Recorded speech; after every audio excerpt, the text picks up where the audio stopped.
The slave market was cold, loud, and cruel. Creatures of many species walked around, shouting, pointing, and laughing.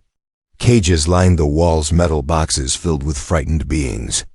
Some cried, some stared with empty eyes, and some had already given up. In the corner of the market, inside one of the smallest cages, a young alien girl lay still. She had violet skin, thin arms, and deep blue eyes filled with fear. Her body was weak. Her legs trembled even when she tried to stand. Her clothes were torn, barely covering her. Her name had been taken. She didn't even remember it anymore. They called her Unit 47. No one wanted her. She was used. Too quiet and broken. Traders joked she had nothing left to offer, not for work, not for fun, not even for experiments. The girl knew what came next. If no one bought her soon, they would throw her into the pit where the trash went. Where no one returned, she curled into herself and waited for the end. Then the bell at the front door rang. Someone had entered. Heavy footsteps echoed through the hall. Slow, confident, not rushed like the usual buyers, not laughing like the traders. The alien girl didn't lift her head. She had stopped hoping a long time ago, but others looked. A human had entered the market. He was tall and broad. His face was marked with scars, and his hair was streaked with gray. He wore a long coat and boots, covered in dust. A gun hung from his belt, but he didn't reach for it. His name was Captain Reese. The traders whispered. Humans rarely came here, especially not alone. Reese ignored them. His eyes moved from cage to cage. He didn't flinch when he saw wounds.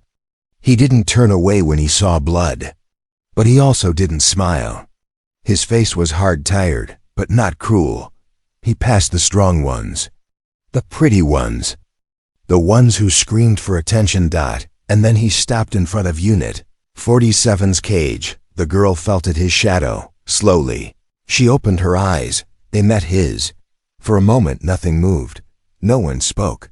Then the trader beside her cage laughed. That one? She's nothing. Useless. She won't talk, won't fight, won't even scream. Want someone fun? I've got a fresh batch over there. Reese raised one finger. Silence. The trader's mouth shut. The girl's heart beat faster. Was this it? Another cruel owner? Another monster? Reese crouched beside the cage. Can you stand? He asked. The girl said nothing. He didn't repeat the question. He just looked at her. Not like a man looks at an object. Not like someone picking meat. He looked like someone searching for something he lost a long time ago. The girl slowly pushed herself up. Her arms shook. Her knees buckled. But she stood. Reese nodded once. I'll take her. The trader blinked. Really? You want her? Reese took out a few metal credits and tossed them on the table. Now, he said, open the cage. The trader hesitated, then unlocked it. The girl didn't move. She thought it was a trick. Maybe he wanted to watch her crawl. Maybe he liked pain. But then Reese did something strange. He stepped back. He gave her space. No commands. No threats. No leash. Just space. The girl stepped forward, waiting for a slap or a shock. Nothing came. She looked up at him again. This time, her eyes were full of questions. Reese turned around and started walking. Come, he said softly. Let's go. The girl followed. Other traders whispered.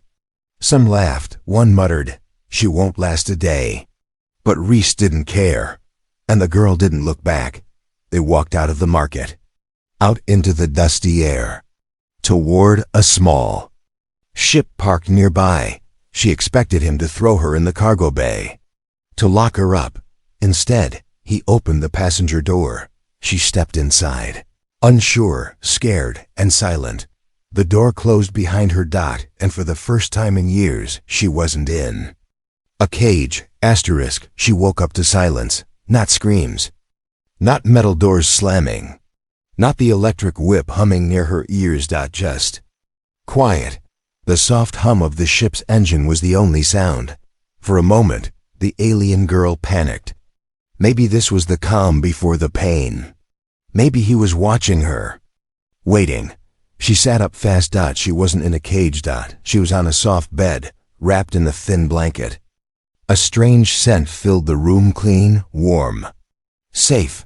Her legs were shaking. Her hands curled into fists, ready for the worst. But no one came. The door to the room was open. No guards, no chains. No collar, just open space. She didn't trust it. Her bare feet touched the cold metal floor as she stepped out. Slowly, carefully, like a ghost trying not to be seen. The hallway was empty. She followed the soft light toward a wider room where soft sounds played, clicks, beeps, the rustle of a page turning. Captain Reese sat at a table, reading a worn book. A steaming cup stood beside him. He didn't look up. He didn't seem surprised. To see her awake. He simply said, "There's food on the counter." Food? Her stomach growled, betraying her. On the side table she saw a tray. Warm bread, water, something soft and brown that smelled like meat. She stared at it. Too good, too clean. Maybe drugged. She didn't touch it. Reese closed the book and finally looked at her. "No one's going to hurt you here," he said. She didn't answer. Her eyes studied his face. He wasn't smiling. He wasn't angry. He was calm like a wall she couldn't read. Then finally, she spoke. Her voice cracked, dry, small, like she hadn't used it in years. Why didn't you chain me?" Reese didn't blink. "Because you're not my prisoner." She felt dizzy. That answer didn't make sense. Not in her world. Not after all she'd lived through. She whispered again, this time almost shaking. "What do you want from me?" There it was, the question every slave learns to ask. Reese stood slowly and walked to the wall where an old photo hung. A young girl smiled in it, beside a woman with kind eyes. "My daughter would be about your age now," he said. "If she were still alive." Silence. Reese didn't explain more. He didn't cry. He just looked at the photo for a long time. Then he turned back. "Eat, rest, tomorrow we talk." He walked past her without touching her, without ordering her, and disappeared down the hall. She stood there frozen. No chains, no punishment, no trap. The tray of food waited. She sat down. And for the first time in her life, she ate without fear. She stole the knife while he slept. It was small, just a kitchen blade, but it felt powerful in her hand. For a girl who had been powerless for so long, even a dull edge felt like freedom. Her fingers trembled, but her steps were silent as shadow. Captain Reese had left the ship's hatch unlocked. A mistake or a test? Either way, she wasn't going to wait to find out. She slipped into the night. The planet outside was quiet, but not peaceful. The air was cold and smelled like rust. Cracked roads cut through sand-covered ruins. This place had once been alive, but now it was only bones. The girl moved fast through the broken city. She didn't know where she was going. She didn't care. All she knew was that no one was ever kind without a reason. No one ever helped her unless they wanted something back. So she ran. Her bare feet bled on the stone. Her legs ached. But she didn't stop. She had to get far enough to hide, far enough that he wouldn't find her, far enough to survive on her own, even if it meant dying free. But freedom, she soon learned, had a different face here. They found her just before dawn. 2 tall alien patrolmen in black armor spotted her from the sky. They landed hard, weapons in hand, their red eyes glowing in the dark. She froze. She knew those markings, the slave master's crest. She turned to run, but they were faster. One grabbed her arm. The other laughed. "Where do you think you're going, little rat?" "No one owns me," she hissed. They looked at each other and laughed harder. "You think the human freed you?" One sneered. "You're still marked, still ours." Her eyes widened. She forgot her neck still bore the faint glowing mark of a slave. It was invisible under normal light, but these hunters could see it. No one escapes us, the other growled. Not even broken ones like you. One lifted his shock baton. She braced for pain, but it never came. A flash of light burst behind them. One alien screamed and dropped to the ground. The other turned, but it was too late. Reese was there. He stood with a plasma pistol in one hand and a blade in the other. His coat flapped in the wind. His face was calm, but his eyes burned like fire. I told you, he said coldly. She's not property. The remaining alien charged him. Reese moved too fast for someone his age. In 3 sharp strikes, the alien fell, groaning in pain. The girl stared, shocked. Blood dripped down Reese's arm. He'd taken a hit, but he didn't seem to care. He walked over, eyes never leaving her. She backed away. I didn't mean to run, she whispered. I know, he said. I thought you were lying. I know, he said again. She looked at the ground. You came after me, he sighed. You didn't belong in that market. And you sure as hell don't belong with them. Silence stretched between them. Then Reese did something unexpected. He handed her the pistol. Her eyes widened. I don't know how to use this. Then learn, he said. No one's going to protect you forever. Not even me. She stared at the weapon, then at him. For the first time she didn't see a buyer, or a master, or a threat. She saw someone standing beside her, not above her, not behind her, beside. They walked back to the ship together. Side by side. She didn't try to run this time, because she was beginning to understand something strange. This human wasn't keeping her prisoner. He was showing her how to be free. Asterisk start with a unique, emotional hook. She had the pistol now. It sat heavy in her hands like a promise she didn't believe in. But still every night, she slept with it under her pillow. Not because she was afraid of being attacked, but because she still didn't understand why he hadn't. 3 days had passed since Reese saved her from the patrol. 3 days of silence, shared meals, and quiet space. No orders, no shouting, no chains. He gave her her own room. Let her come and go as she pleased inside the ship.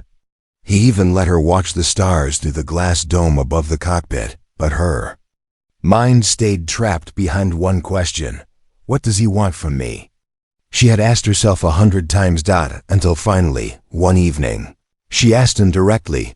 Reese was fixing something in the engine room, sleeves rolled up, grease on his hands.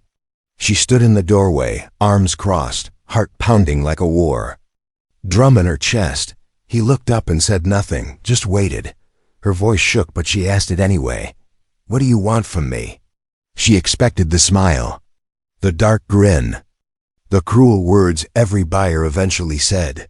She expected him to walk toward her with heavy steps. But Reese just leaned against the wall and wiped his hands. You think I bought you for something, he said. Not a question, just truth. She nodded slowly. He looked at her like he was seeing someone else, someone far away.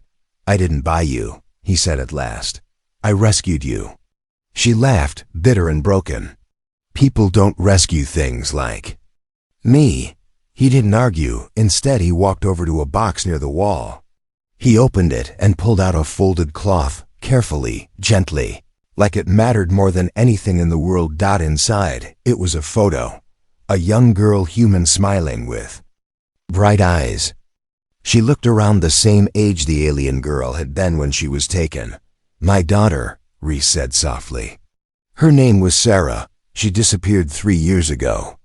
Vanished during a pirate raid. He sat down slowly, holding the picture. Searched every world I could, every port, every slaver camp. I never found her. The alien girl stood still. I couldn't save her, he said. But maybe I can still save someone. The silence between them grew heavy. He looked up, eyes dark with sadness. You don't owe me anything, he said. You're not here to pay me back. You're here to heal. Her breath caught in her throat. No one had ever said something like that to her. Not once. That night, she didn't sleep with the pistol. She placed it on the table and for the first time in years, she slept without fear. The warning came too late. By the time the alarms blared and red lights flashed through the ship, they were already outside. 6 black armored ships, no flags, no names. But she recognized them by the sound, the deep, growling engines of slaver. Patrols. She froze near the control room. Her pulse thundered in her ears. Her knees went weak. They had come for her, and this time, they weren't going to walk away empty-handed. Captain Reese didn't panic. His eyes scanned the controls calmly, as if he had expected this. Stay inside. Don't open the hatch. Don't speak unless I tell you. The girl grabbed his arm. They'll kill you. He gave a dry smile. They can try. He turned and walked toward the ship's front doors.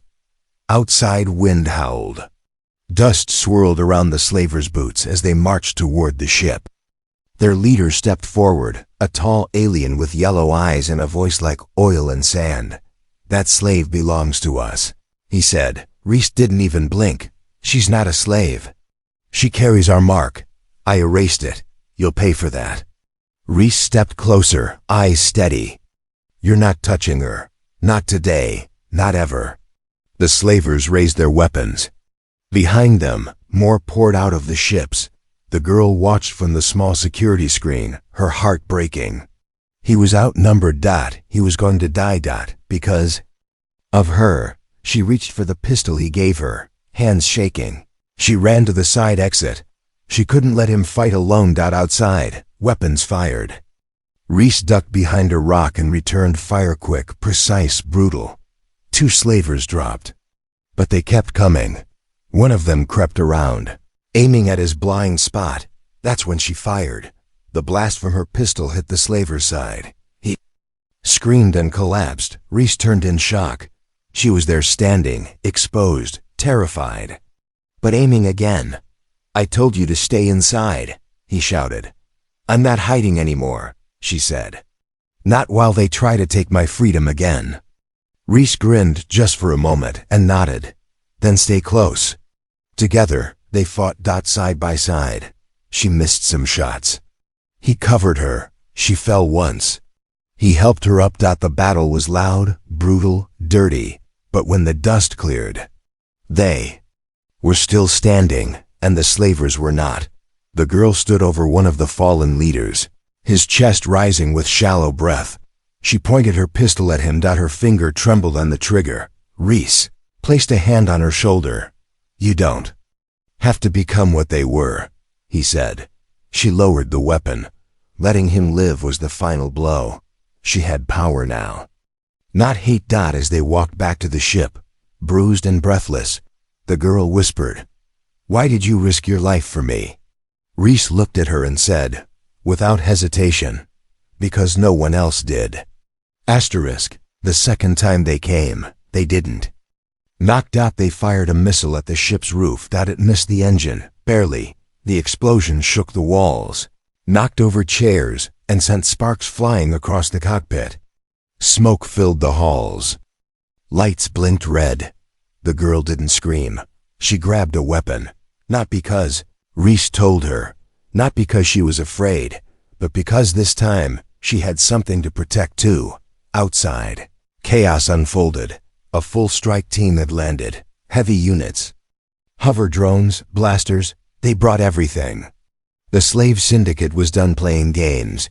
They didn't want to capture her anymore. They wanted to destroy both of them. Reese ran toward the ship's outer gun controls. They're trying to pin us down. I can fight, she shouted, already strapping on body armor too big for her. No, he shouted back. They'll kill you. Then they'll have to kill me standing. The battle exploded around them. Reese took out drone after drone. The girl moved through smoke and fire, dodging blasts, taking down guards twice her size. Her training with Reese, short but intense, flashed through her. Memory. Her body moved before her fear could stop it. For the first time in her life, she wasn't just surviving. She was fighting back. That had happened. Reese got hit. A bolt struck him in the side. He dropped to one knee, groaning. Blood pouring through his shirt. The girl saw it from across the field. Time slowed. One of the slavers raised his rifle, aiming for Reese's head. She didn't think. She ran. She leapt in front of him, took the shot. Her small frame slammed to the ground, but the armor had held. Pain flared through her chest, but she was alive. She pushed herself up, teeth clenched, eyes burning with rage. She fired again, and this time, the shot landed hard. The slaver fell. Reese looked up at her, wounded, stunned. She was shaking, crying, bleeding, but standing in front of him. "You're not supposed to be out here," he whispered. She laughed through her tears. "And you're not supposed to die." They both collapsed behind a wall of crates, catching their breath. "We're going to make it," she said. Reese nodded weakly. "Because you finally believe that?" She looked down at her hands that had once trembled in cages. Now they held her rifle steady. "I believe in me now." The slavers retreated not long after. Some dragged away the wounded. Others ran when they saw the girl walk through the smoke, weapon still in hand. Not a slave, not a victim, not anymore. They offered him a reward, gold bars, rare weapons, even a new ship. He said no to all of it, because Captain Reese hadn't come to this world for riches. He came to change just one life, and he had. The slavers were gone. Their camp destroyed. Their network shattered by what they called an old human and a broken girl.